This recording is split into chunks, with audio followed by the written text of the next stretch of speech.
Let's go. Travel quiz. উত্তরটি জানা থাকলে দয়া করে কমেন্ট বক্সে লিখুন।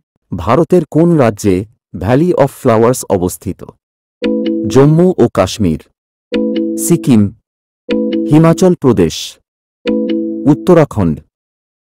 তার লাইক, শেয়ার, কমেন্ট আমাদের এই ধরনের ধাঁধার ভিডিও তৈরি করতে উৎসাহ দেবে। আপনার সময় শুরু হচ্ছে এখন।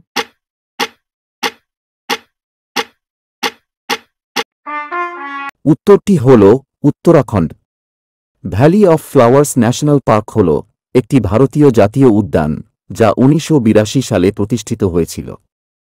এটি উত্তরাখণ্ড রাজ্যের চামোলিতে অবস্থিত এবং এটি স্থানীয় আলপাইন ফুলের তৃণভূমি এবং বিভিন্ন উদ্ভিদের জন্য পরিচিত।